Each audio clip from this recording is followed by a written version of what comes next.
And so without further ado, I'm going to hand over to Joe. Take the show. Cheers, mate. Thank you very much.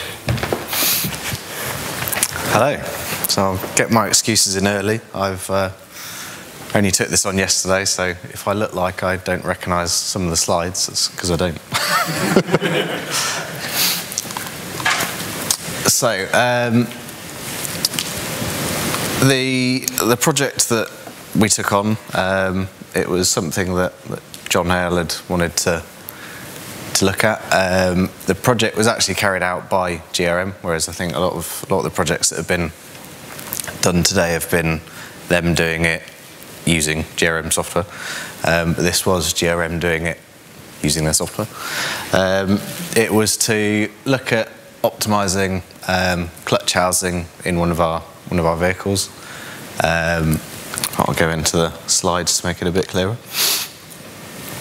So the contents, we've got a bit on who we are, who the company is, what's the problem that we were trying to solve, how can we solve the problem, and then a bit of an introduction into what we were actually doing, a summary, and then overview of the process that GRM used to optimise the component, the initial optimisation concept, and then a bit on developing the design, topology studies, final design results, and then where we sort of went once we had the result, sort of can we implement it into Tata directly, and then getting in Genesis, which we have now got, which is great. So, who we are, we're TMETC, which is Tata Motors European Technical Centre. Basically, as some of you may know, you've got Tata Motors that are based in India, produce cars mainly just for India. There's a few other countries, places like I think Thailand and random other countries that have the cars. But the European Technical Centre is based on Warwick Uni campus, and we're kind of getting all of European knowledge and hoping to help the company out in India. That picture there is going to be our new building on campus. It's not quite finished and keeps getting delayed, but in about October we should be moving in, hopefully. So, what was the problem? As I'm sure all of you have got the same issue, need to reduce weight in the vehicles. Reasons for that are strict emissions regulations, also to be competitive in terms of all sorts of attributes in the vehicles, and then a bit that John had investigated somehow. I don't know how they came up with it, but I'm sure it's true. But by reducing the weight of the vehicle by 100 kilos, they can get a 2% improvement in fuel economy over the Indian drive cycle. So that's sort of the issue that we've got to overcome. How can we solve this? How can we reduce the weight in the vehicles? So the method that GRM come up with is optimising for multiple attributes all at the same time, which I'm sure all of you are trying to do as much as possible. But we're trying to look at MVH, stiffness, strength, all in one go, and get the right answer straight away, rather than having hundreds of iterations as you typically would. So these are some pictures that GRM have given us. But you start off with a package space. You work out your boundary conditions, what loads you want to go into it, and then the optimisation requirements, so as I said, strength, MVH, stiffness, and then come up with an optimised result, which usually looks quite funky like that. And then the next step is to interpret it into something that we can actually make. You can obviously go for the 3D print and literally just print it as it looks, or with some more sensible manufacturing requirements. You've got actually there's a 3D printed one there anyway. So 3D printed in titanium, or a machining, CNC aluminium design there. So the case study was the Powertrain team chose clutch housing to optimise. Main reason being it has just been put on the new Tata Nexon, which is one of the latest cars to come out. Seems to be quite popular in India at the moment. But it was chosen as it was kind of the newest stuff that was going into our cars. We also had all of the data available, which is sometimes a bit of an issue coming from Tata Motors, so it was an easy choice to choose something that we actually had all the data for.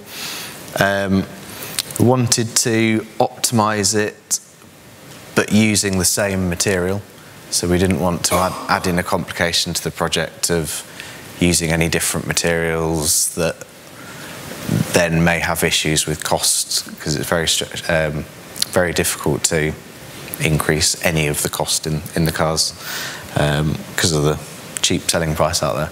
So we chose to stick with the same material, which made it a bit easier.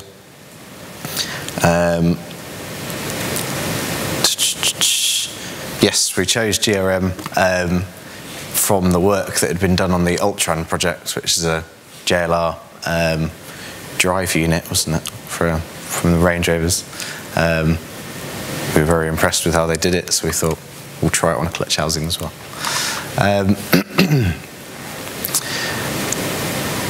So yes, we got the clutch housing is this blue bit in the middle. That's the current design that's on the Nexon.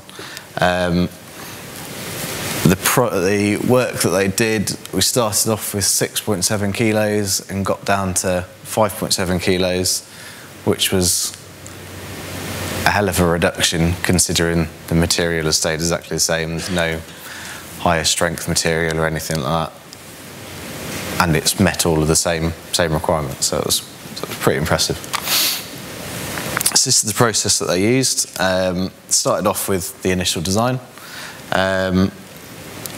built up the model for use in Genesis, generated all the load cases, set all the optimization targets, and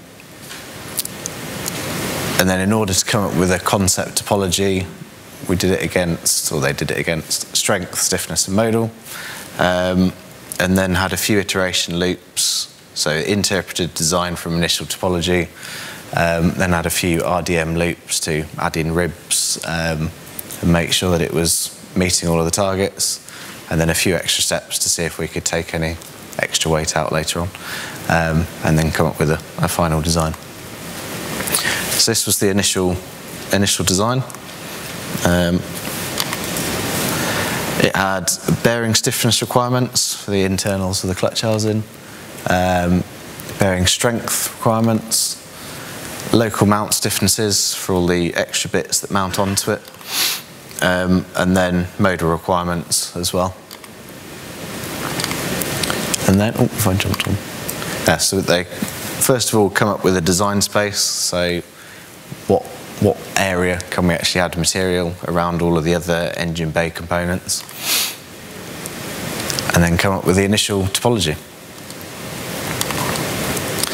And I think, yeah, so this is the first interpretation of the design.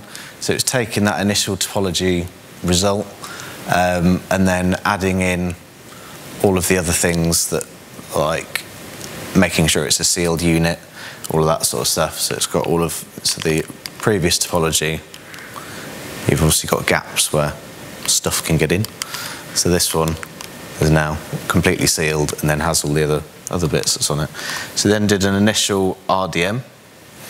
So I had put the same design space over the top. Where do we need to add ribs to meet all of the requirements? Come up with another iteration. So this is using that RDM results and interpreting where we want ribs. Have another go at it, put another RDM, make sure we haven't missed any areas. And then there was a couple of extra ones. See, it's a lot less than the previous one. So there's a couple of extras. I had another iteration. Has added in those ribs. And this is kind of a summary of what's happened. So the first step, it's got lots that it wants to add in, all the extra ribs which have been interpreted here, all the extra bits over here in the corners, and then one final one adds in these extra ribs that it's spotted.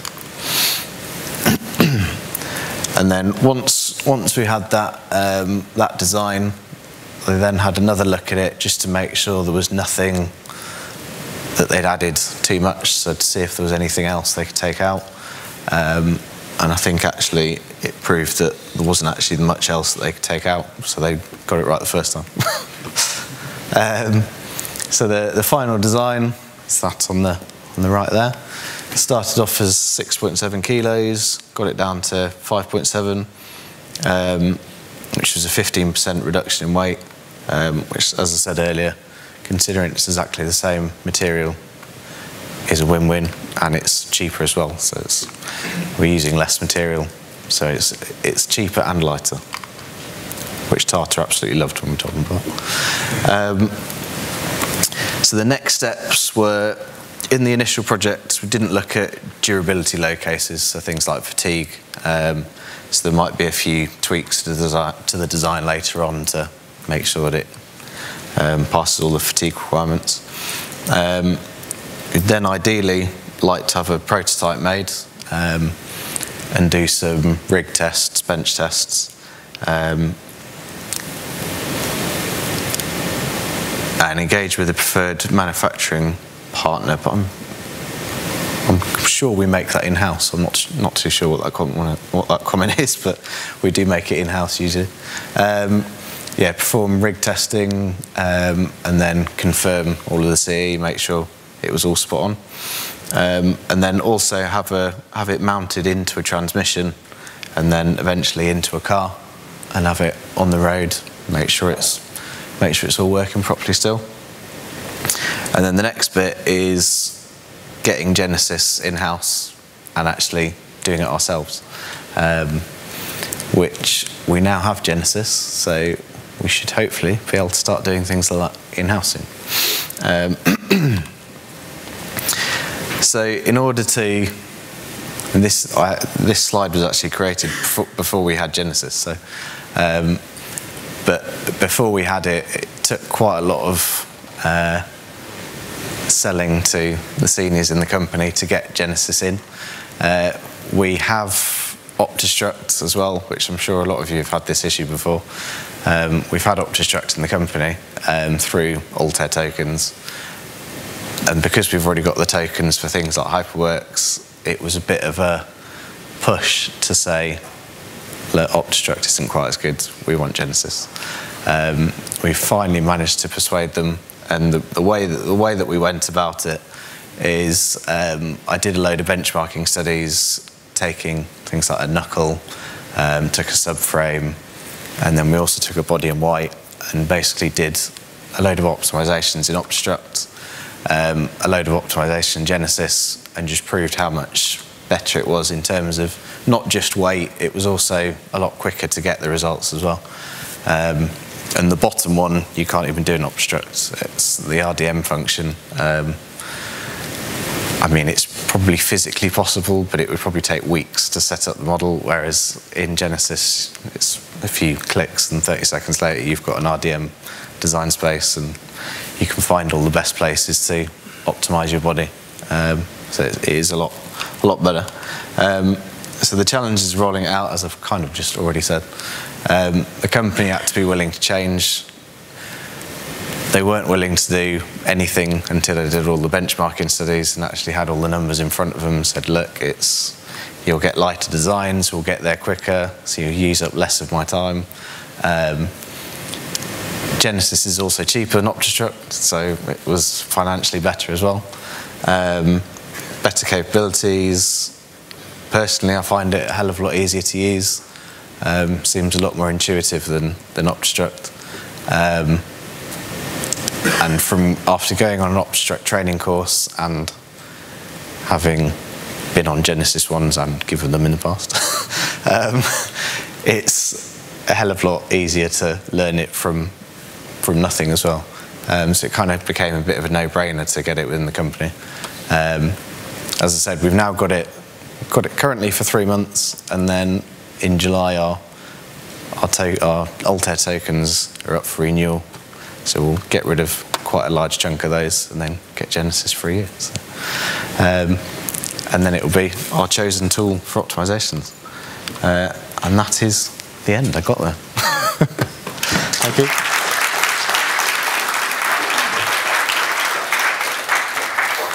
Now, Joe, I don't know about rig testing. It makes a great desktop pen holder. That does look cool. Thank you very much for that. Has anyone got any questions for Joe? I've got a question. So we're looking at a component level at the moment with the clutch housing, and it clearly worked really well. Do we see any potential to expand into maybe a sub-assembly or a full assembly level, doing multi-body optimization? I think the next thing that they want to look at is we're starting to get into a lot of EV stuff, and I think they've got some gearboxes that they want to be developing. So the next step for Genesis in Tata will probably be look at optimising EV gearbox housings. Again, probably at component level first, and then it may be a little while later till we start looking at the full systems. But yeah, it'll definitely be something along in the future. Any others? Yes. When you finished optimisation, you wanted to test a prototype. That one was made of CNC machine? No, we've not actually had anything built. That was actually a rendering that the GRM guys did that looked very realistic. So the next step is we want to ideally get one made and stick it on a rig and test it at first. And then as long as it passes all of that, then we'll try and stick it on a car and cross the fingers and hope it works on that as well. But yeah. Any more? I've got one more.